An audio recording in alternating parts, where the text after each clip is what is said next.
Hey everyone, this is Voices for Learning, where we help you grow as a voice actor. This is Susan Fouché. Thank you so much for watching this Fiverr video. It's Fiverr Friday, and it's actually the last Friday of this year, 2021. So as we head into a new year, and of course you're a freelancer, I'm assuming, because you're watching this channel, it's great to set your goals now for the coming year. So what I wanted to show you in this video is the wonderful analytics that Fiverr gives you and how to read those and what I look at when I look at my Fiverr Analytics. Fiverr gives you a ton of information about your voiceover gigs, but a lot of people don't really know how to read it. And so what I'm going to do is I'm going to show you my Fiverr Analytics, of course. I'm going to show you what to focus on when you set your money-making goals. Here we go. All right, so here we are in my Fiverr dashboard, and to look at your analytics, and of course what analytics means is just how you're making your money, who is buying from you, where your money is coming from, and how much money you're making.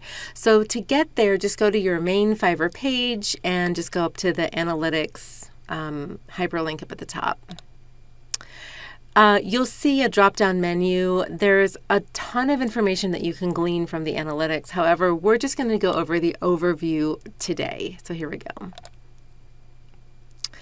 Now, I toyed with this whole idea of, do I share with you like my earnings? And I don't know, it's kind of tacky. So I'm going, as you can see, I've blurred out the earnings for the entire year and for December, but you probably can do math pretty well.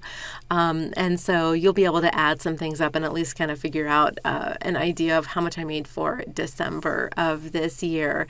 But what I look at above everything, above my impressions, above my clicks, I don't even worry about those. I don't worry about those at all.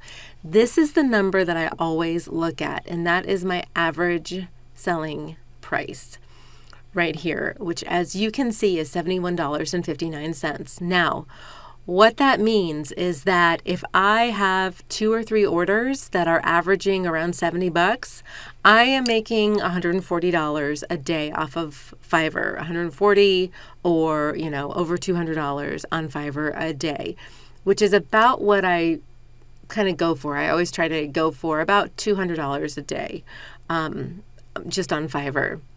So I look at the average selling price. That's my main thing.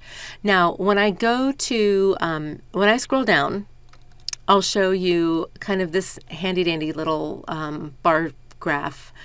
And you can see how I did every single day within the last 30 days. So as you can see, we've got the green line is the new orders, and that is when an order was actually placed. The blue line is the orders that I completed, and the gray, if there's a gray part, that was canceled, and you'll be able to add up this if you want to. But let's just look at this. So on December 1st, for example, my sales were $180, and I got a tip of $20. I had one order that was, I didn't have any that were canceled, and I completed 3 orders. And I had 5 new orders that were placed that day. So the 5 new orders kind of like don't count for how much money I made for December 1st. It's really what was completed. That's what we're looking at. So if I say, okay, I completed 3 orders and I made $180, well, obviously that's like 60 bucks pretty much per order, and then I got a tip of $20 on top of that. So I know for December 1st, my orders were about 60 bucks per order. Then when I go to December 2nd, so you can see at the top, my sales were $200. I got a tip of $30. Didn't have anything canceled that day, and I completed 1 order, and I had 1 order placed. So again, I don't worry about the new order that was placed. It was just placed, and I don't know exactly what that was.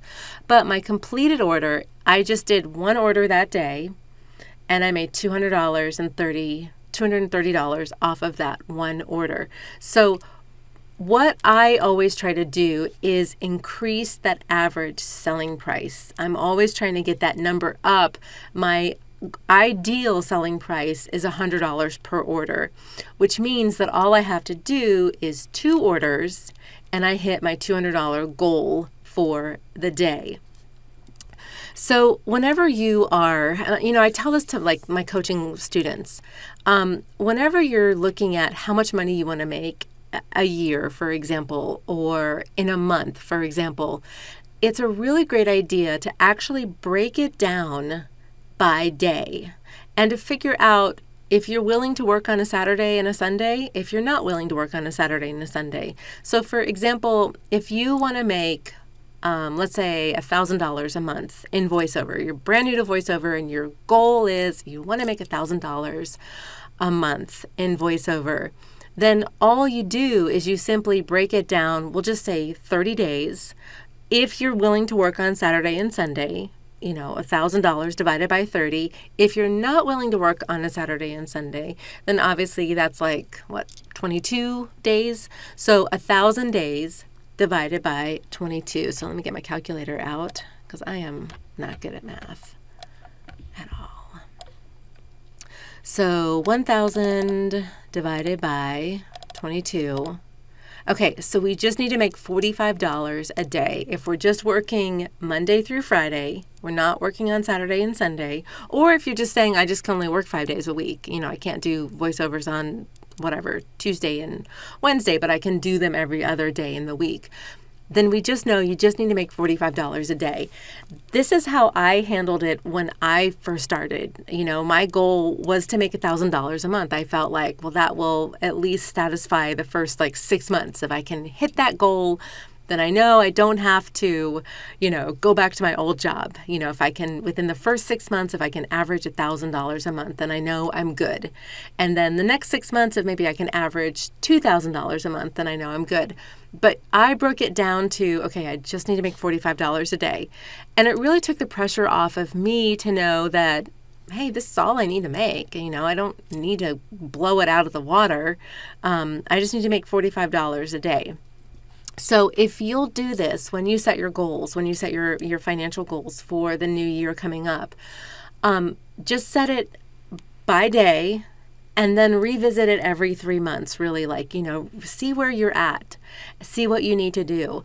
When I added Fiverr into the equation almost 24 months ago, it really increased my income. And who would have ever thought that Fiverr would have done that? But it did, thankfully, thank goodness that it did. So like I said, my goal is to make $200 a day on Fiverr. Of course, I have other clients out there, and that contributes to my income, other sources of income. But for Fiverr, I want to make $200 a day. Here's another thing that I think is really good to look at as well, and that is the breakdown of what people are ordering, what your clients are ordering when they come to you. And so this nifty little circle right here, this little graph, I don't even know what's the difference between a graph and a chart and a table. I mean, I'm so bad at math. That's just pathetic. So anyway, whatever this thing is right here, it's a visual representation of my clients who are coming to me and who are ordering based off of my gig. So they go, this one right here, my gig's 44. I sold 44 gigs, jobs in the last 30 days. Means that my clients came, they saw my thumbnail, they hit it, they put in all the requirements, and they just went ahead and placed the order. My custom offers, though, means that I had 17 orders where people came to me and said, hey, I don't really know what I'm doing. I've got 1,000 words in my script, and I need 20 different slides, and I need commercial rights, and I need this, and I need that, and so I created for them a custom offer, which I actually will put in my up here, how to do a custom offer, because it's pretty easy. So I had 17 custom offers. Now, when you look at this visual representation, chart, graph, table, whatever the heck it is. Sorry, all my math teachers, you failed. I failed, you failed, whatever. 27% is coming from these custom offers that I am creating, and then 72% is coming from the offers that people are just coming to get. Now, here's another really interesting piece of information that I want you to take note of, is the average selling price of the gigs, where my clients are just clicking on my thumbnail, just ordering, blah, blah, blah, they got it, versus my custom offers. Okay, so you may say, like, what do you want? Do you want more custom offers? Do you want more gigs? Here's the deal. What you want is you want your custom offers to be a higher number, and you want it to where you are converting those custom offers into those gigs. So what I would say is, like, these metrics look correct for me. This is about what I want to see. I want to see more people clicking on my thumbnail and ordering from my gig than coming to me and asking for a custom offer. At this point, I've been doing this for 24 months now, so I want to see more people coming to me and ordering from my gigs. However, I like this right here, where my custom offers, the average selling price of my custom offers is higher.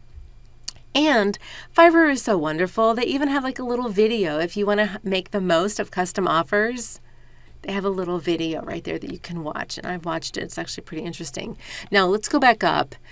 What we were looking at in this visual representation is by order. However, if we go by revenue, which is by the money that I made, it shows you something a little bit different, which I think is a really interesting just thing to analyze, to look at. It's an interesting metric. Okay, again, this is the last 30 days. So, okay, so you can do math. You can see how much I've made in December. So for my gigs, remember, gigs are my thumbnail, they just clicked on it, they just ordered it, they didn't ask me any questions, they just did it. That brought in 63% of my revenue for December. My custom offers brought in 36%. So what I think is really interesting about that is it's about half and half. When we look at 40 to 60%, that's pretty close to 50-50. That's close enough for me to be 50-50. And this is about what I would like to see. I would like to see where the custom offers, the revenue that's coming in from the money that's coming in from those custom offers is about half of what my entire month brings in. And again, of course, the average selling price for my gigs, $90, custom offers, $134. So even though by order, I'm getting, 75% basically is coming from my gigs and 25% is coming from my custom offers, I'm still really raking it in with the custom offers. And so these are metrics that you need to look at and analyze and just kind of see how you can treat new people who are coming to you, convert them into an order, number one, convert them into an order, and then do such a stellar job that you convert them into repeat clients. And that's what we want on Fiverr, because once we convert them into repeat clients, then they will just come to your gig and they will just order directly from your gig. And because you've given them such good service and you've trained them to know we always get commercial rights, or we always get full broadcast rights, depending on the nature of the script. They'll know what your pricing is, they'll know what your structure is, they'll know what you expect. My clients know what I expect. And if they don't do it correctly, then I always just say like, hey, you forgot your whatever, and I just add that as a gig extra. But we do need to train our clients by treating them well, by treating them really, really, really well. And this is how, I do well on Fiverr. It's just amazing customer service. I don't necessarily think that my voiceovers are any better than a lot of other people, but I do know that I just have good customer service and I just try to treat everyone really nicely.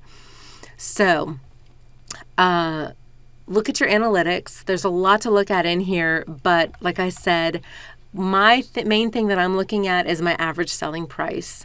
And then when we break it down even further, we go into gigs versus custom orders. And of course, figure out what your daily goal is for your revenue, for what you need. And best of luck in this coming year and in all the subsequent years to come. This is a wonderful business. I love it so much. I think this is what I was born to do. I started later in my life. When I started doing voiceovers, I was 39. If you are around that age, don't worry about it. If you're older than that, don't worry about it. Just do it anyway. You'll be fine. And God bless you. Thanks so much for watching. Take care. Bye.